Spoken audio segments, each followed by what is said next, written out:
자, 에스퍼 신임 미국 국방장관이 한국을 왔습니다. 강경화도 만나고 청와대 들어가서 지금 문재인도 접견을 했습니다.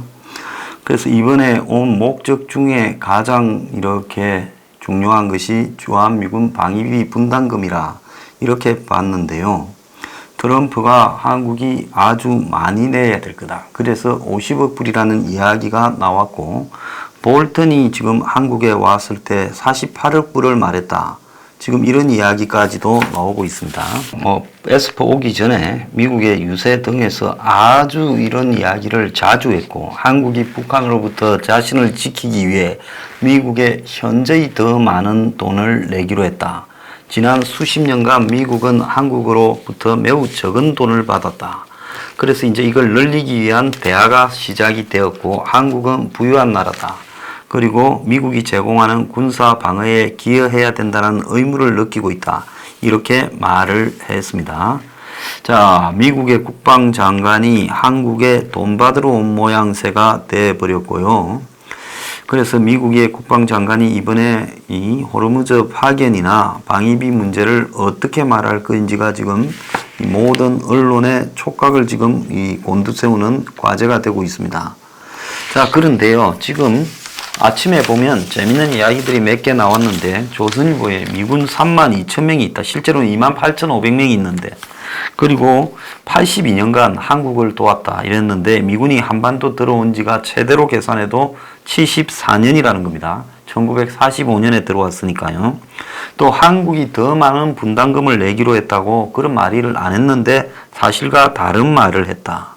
그리고 분담금 언급 때마다 항상 근거 없는 수치를 제시하는데, 이것이 특유의 과장된 트럼프식의 허풍 협상 전략이라는 겁니다. 이불로 그렇게 하는 거라는 겁니다.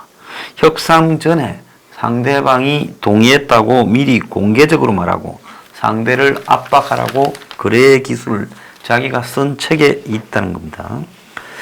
자, 지난번에 이 사람이 당선된 직후에 삼성전자가 미국에 투자 결정도 안 했는데 삼성 땡큐 투자해줘서 고맙다라고 했죠. 그래서 트럼프는 이런 발언들을 통해서 이미 자기가 한국을 압박해서 성과를 거뒀다라고 눌리고 있습니다. 또 얼마 전에 왔던 볼턴이 지난달에 한국을 방문해서 정의용을 만났을 때 48억 달러, 5조 8천억의 맹세서를 트럼프의 뜻이라고 제시했다는 겁니다. 그래서 올해 분담금의 이 5배에 가까운 돈이 지금 미국이 내라. 이렇게 말했다는 겁니다. 그래서 지난해에 겨우 1조를 넘겨서 1조 389억이었죠. 이게 이제 주한미군의 인건비, 거기에 주한미군에 도우려고 일을 하는 노동자나 군무원의 인건비와 또 주한미군의 시설 건설비 등으로 지출됩니다. 그런데 볼턴은 맹세서를 보여주며 1년간 쓰는 주한미군 주둔 부담금이 비용이 48억 달러다. 언젠가는 한국이 이거 다 내야 된다. 트럼프 생각이며 협상할 문제가 아니다라고 딱 잘랐습니다. 그래서 볼턴은 방위비 문제는 한미 정상이 알아서 해야 될 차원의 문제다. 단연 내년부터 6조라는 게 아니고 시간을 정해서 계속 정액해서 자관 조만간에는 이 돈을 다 줘야 된다라고 이야기를 했다는 겁니다. 그래서 볼턴이 이렇게 한국에 받아낸 다음에 일본에는 더 많은 돈을 받아내려고 지금 하고 있지요. 자, 그러면서 정부는 간접 비용까지 1년에 우리가 3조 더 쓴다 하지만은 그건 우리 이야기고 미국을 향해서 하라는 겁니다. 한국 보고 하지 말아요. 미국 향해서 그 소리 한번 제대로 해봐라는 겁니다. 작년까지 대체로 무기 부분에 들어가는 감가상각이나 작전 비용을 빼고 미군이 쓰는 월급이나 이런 부분하고 그 다음에 한국군이 내는 인건비나 또 기지시설비를 합치면 한 20억 불이라고 대체로 이야기를 했습니다. 아마 올해도 그럴 거라고 보고 있습니다.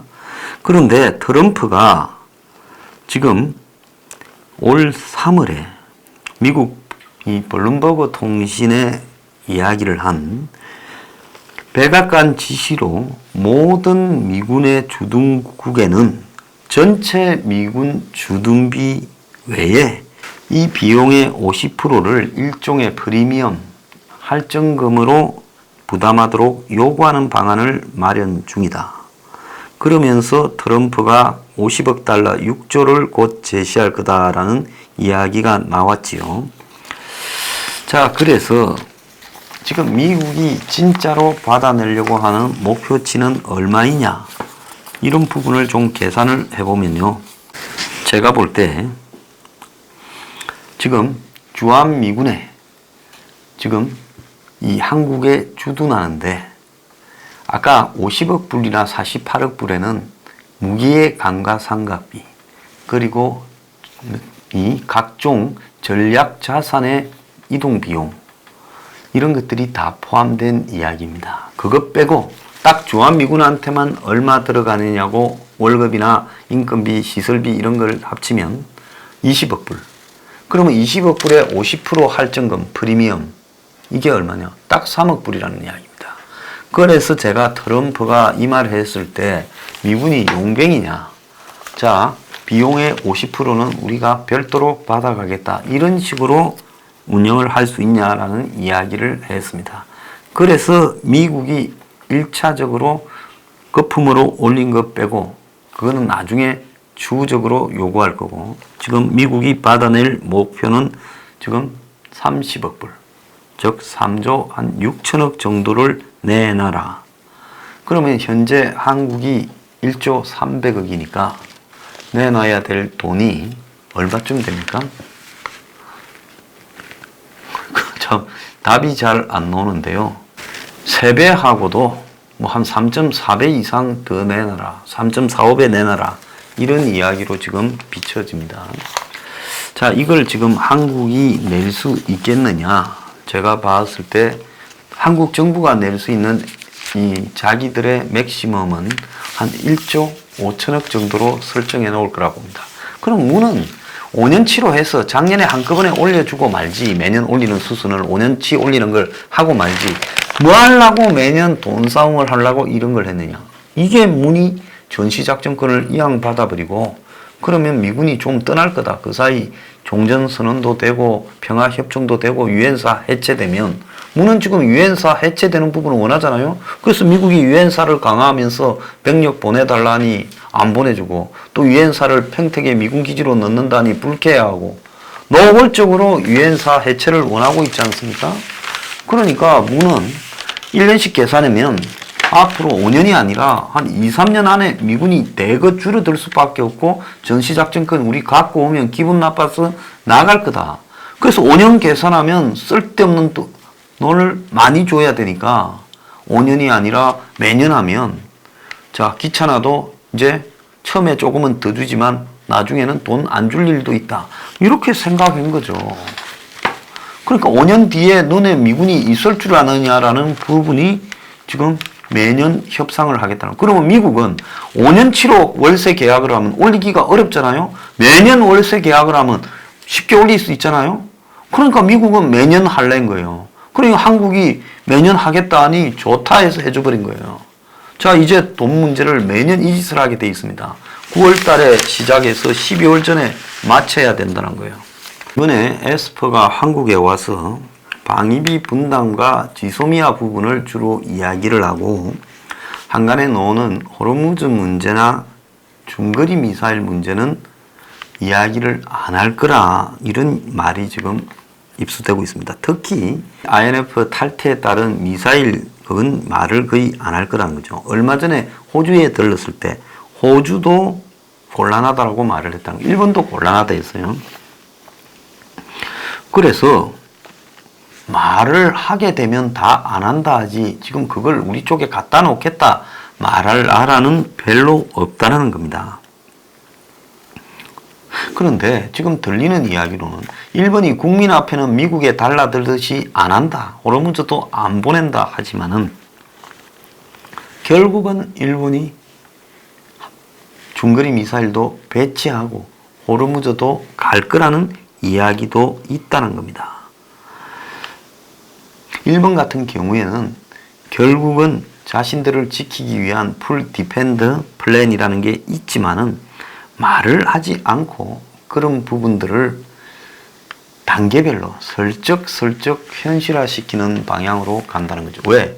중거리 미사일이라는 건 핵을 탑재한 건데 일본 사람들은 지금 핵을 맞은 세계에서 유일한 국민이잖아요. 그런데 여기서 지금 아베가 이걸 하겠다고 하면 일본의 국민들의 반핵 정서를 자극해가 지금 평화헌법이고 이런 거를 하기도 전에 어려움이 없죠. 이 속하잖아요. 야당하고도 문제가 생기고요. 그러니까 아베는 안 한다 해놓고 법 다 통과시켜 놓고 하겠다라는 거다. 그건 일본에서 전략을 좀 아는 사람은 다 그렇게 인식한다라는 겁니다.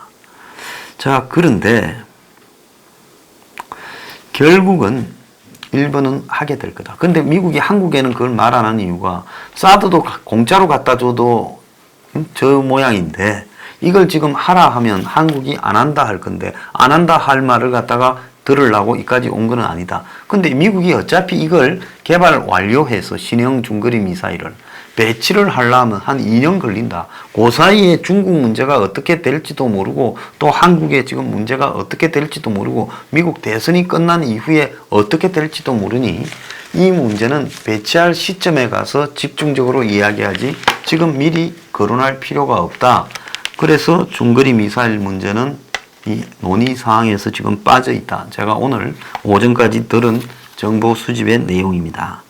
자, 그런데 지소미아만큼은 포기하면 미국서도 지금 한미 관계가 복원 불가능한 상황에 빠질 수 있는 주요한 쟁점이라는 겁니다. 그래서 미국은 뭐 한국이 지소미아를 가지고 일본과의 협상의 지렛대로 쓴다 어쩐다 하는데 미국은 중재 안 한다.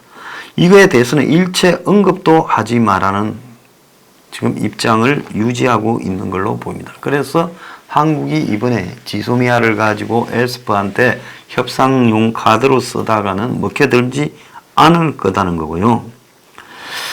자, 북한의 핵이 과연 트럼프의 대선 국면에서 변수가 되겠느냐 하는 문제를 제가 좀 물어보니까 김정은이 엉뚱한 짓을 해서 미군이 죽는 일이 발생하지 않는 한은 한국에 대해서는 변수가 안 된다. 지금 이란, 이스라엘, 아프가니스탄 문제가 미국에는 훨씬 더 큰 문제다. 그러면서 이제 마지막으로는 아까 말했듯이 방위비 분담과 관련해서 여러 가지 계산법이 있지만은 진짜로 미국이 받아내려고 하는 목표치는 얼마인가 하면 현재 한미 간에 합의한 총 비용이 20억 불. 거기에서 이제 한국이 1조 정도 내는 거죠. 한 48%나 될 것 같습니다. 영어로 환산하면. 그런데 이제 그걸 전액 한국이 내라는 거죠. 20억 불. 그리고 프리미엄 50%를 더 내라. 트럼프식 계산법입니다. 트럼프는 지금 미군을 전 세계 용병으로 써먹으려고 생각하고 있습니다. 그런데 오늘 보면 미국 랜드 연구소의 브루스 벤 연구원, 유명한 사람이죠. 미 싱크탱크 중에 권위가 매우 있는 데입니다. 지소미아가 파기되면 미군 철수와 동맹 해체로 이어질 수 있다. 그러면서 한국 내 반일 감정이 안보로 퍼지는 것을 미국에서는 우려한다. 김정은이 마치 현 상황을 이렇게 즐기고 있는 감독처럼 보이는데 이건 참 복잡한 문제다. 그러면서 지소미아를 파괴라는 주장이 한국에서 나올 거다. 이게 지금 미국도 예측을 하고 있고 많이 나오고 있죠. 요즘 친북 좌파들이요. 자, 그런데 미군 감축은 트럼프도 받을 수 있는 카드인데 지소미아가 파기되면 그 다음에는 한국에서 미군 철수하라고 다음 수순으로 갈 건데 곧바로 트럼프는 미군을 감축시킬 것이다. 그러면 동맹의 미래에 치명적일 거고 대북 억지력이 약화되고 한번 갔던 미군은 오지 않을 거라 북한의 재래식 전력을 조차도 제대로 방어가 안 될 거다. 근데 일본의 지원이 있어야 되는데 일본 지원도 지소미아 파기 이후에 어떻게 기대하겠냐. 유사시 미군 70만 명, 배 160, 비행기 2000대가 오는데 이게 차질을 빚게 된다. 그래서 미국이 지금 이 문제에서만큼은 지소미아 가지고 일본을 끌어들이는데 이용하지 말라는 거고. 자, 북한의 지금 핵이 한 60개까지 있을 수도 있는데 한 발이라도 떨어지면 서울에서만 300만 명 죽을 거다. 자, 이런 상황에서 한일 양국이 싸울 문제가 아니다. 이렇게 말을 했습니다. 잘 생각해 볼 필요가 있어요. 자, 미국이 진짜로 받아내려고 하는 돈은 30억 불이다. 저는 그렇게 봅니다.